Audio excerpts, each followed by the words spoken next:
Hi, I'm Iain and welcome back to the Northland Workshop.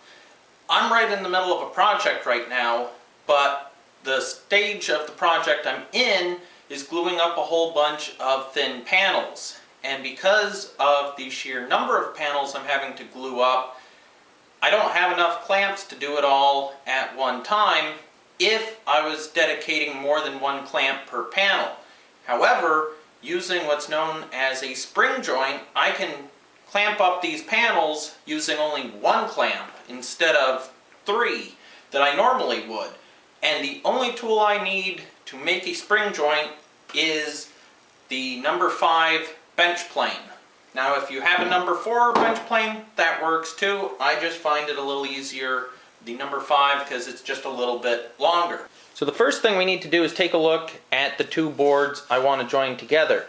And this is actually one board that I had to rip because it was cupped, and in order to get it to flatten out without planing off a lot of material, that was the easiest way to do it. But now I got to glue it back together. And I happened to rip it on the bandsaw, so this edge is anything but smooth or straight, and as you can see, if I butt these together, there's a gap down here, there's a gap up here, and it's tight right there. So this is like a spring joint in reverse. Tight in the middle, open on the ends. That's not what I want because I would have to use 2 clamps. Plus, that gap is just way too big to try and force shut. So I need to clean this up. Now I could clean it up on the jointer, but the fact that I'm going to have to use the plane to make the spring joint anyways, I might as well just do everything with the hand plane.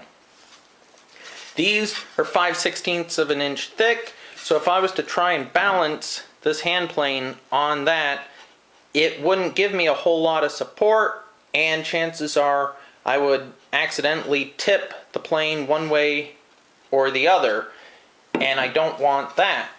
So what I'm going to do is plane both of these pieces at the same time. This is what I'm going to call the top face. So what I want to do is take the bottom faces and fold them in like that. The reason I want the bottom faces on the inside and the top face on the outside is now, if I happen to tip this plane one way or the other a little bit, the angles on the two edges should cancel themselves out when I fold it over like this. Now what I want to do is clamp these in my bench vise. I want to snug it down and try to get these edges as flush as possible. Now obviously they're not going to be flush all the way along, because if they were perfectly flat, I probably wouldn't have to do this right now. But I want the corners to meet up. And now I can start planing. Now one thing I like to do is take this rag that's curled up in a can, and it has a light coating of oil on it, and I like to oil the bottom of the plane. That just makes it slide a little bit easier. Next thing I want to do is grab the front of the plane kind of like this, so I can use my knuckle as a fence to keep it from sliding side to side. This blade has an ever so slight camber to it, so if I push it over this way, it's going to cut more on this board than this board, and I want to keep it as centered as possible. Again, the camber is super slight, but it is something to be aware of. Now when I start the cut, I want to make sure the knife is all the way off the board. I like to start it about an inch away to get a little bit of a running start at it. And I want to push down with my thumb, because I want to make sure the front of the plane is tight against that board. When I come to the end, I'm going to be shifting all my weight to the heel of the plane to make sure it doesn't take a nosedive off the board, which could cause me to chamfer this edge. Let's see how we do. Now that first pass, I just took off a whole bunch of fuzz. The reason for that is it was skimming along, cutting off just the highest parts of the ribbed cut left behind the bandsaw. What I want to do is keep planing until I see a continuous curl come from both pieces of wood.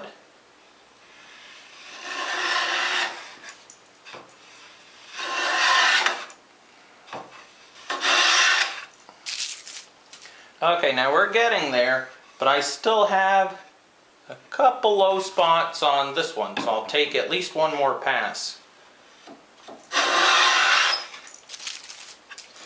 There, I got a continuous shaving from both pieces, so I know I've gone down to the lowest point on the bandsaw cut, and now I'm left with a completely smooth board.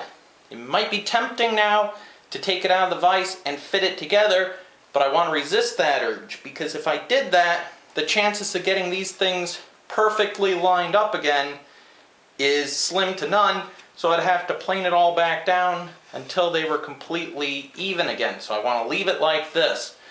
Just trust that I planed it correctly.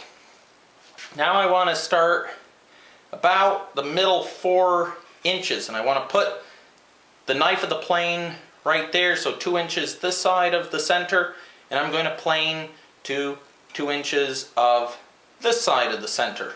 So I'm going to push down, plane to about the center, and then lift up. And I kind of exaggerated there, but you get the idea. You want to cut down in and cut back out.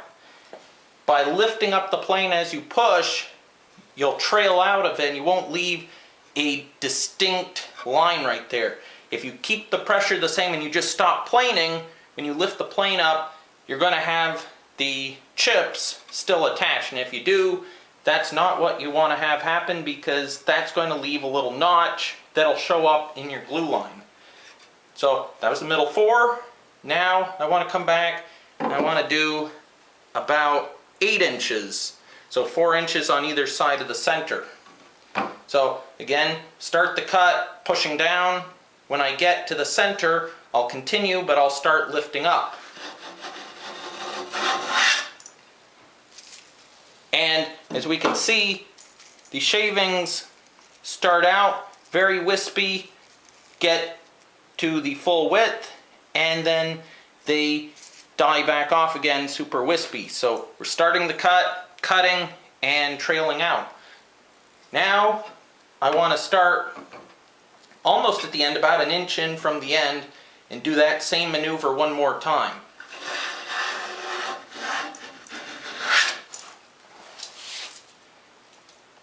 So now we've essentially got a step here and a step here. I can't see it, but I have a feeling if we put these two pieces together right now, we would see that step, because you got a little step on this piece, a little step on that piece, and they line up so you get one big notch.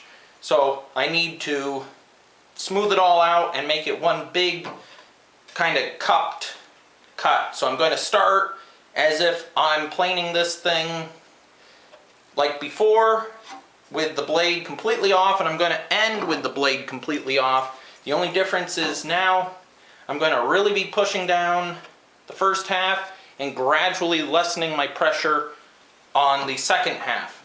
So let's see how we do.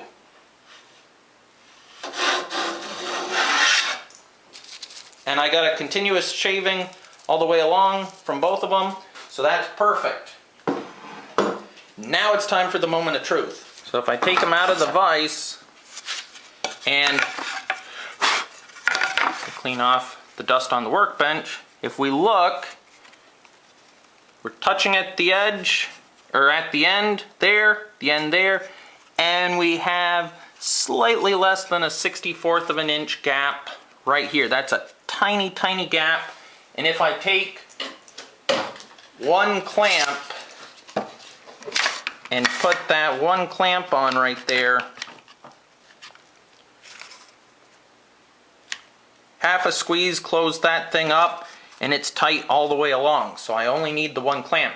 Now the issue with this is right now, if we were to look at the bottom, we would see the bottom is probably opened up because this thing's curled up due to the force of the clamp.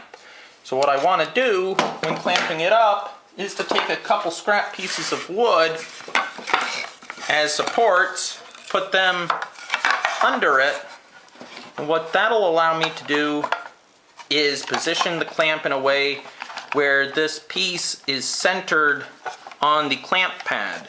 And as long as it's centered on the clamp pad, it shouldn't be trying to force it one way or the other. The other thing is, with such a slight gap in here, it really takes next to no pressure, but it assures that it's tight all the way along. If it was a bigger gap in the middle and I was really having to force it together, I wouldn't trust that joint for the long run, and that kind of force would probably exaggerate the tendency that the clamp has to cup the piece of wood. Now all I need to do is glue it up, and to do that I'm going to take a piece of newspaper and put it over these spacers. Take the two pieces, make sure that the freshly planed edge is the one facing in, and it is. And because this is only 5/16 of an inch thick, instead of trying to spread glue from a bottle and brush it on, I'm just going to brush some glue on from this margarine container.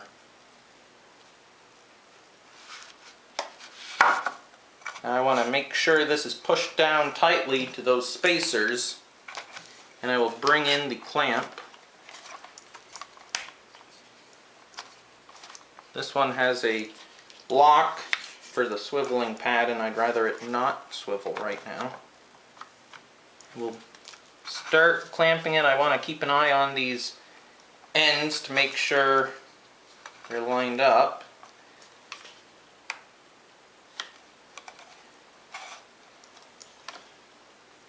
And then just enough pressure to get a continuous bead of squeeze out all the way along. And as long as I see that little uniform bead, I know that the joint is tight. So now I can let this thing dry and I'm good to go. And it only took one clamp. Normally something like this, if I jointed it flat on the jointer, I would have to put 3 clamps on this thing. This way I got it down to 1 clamp.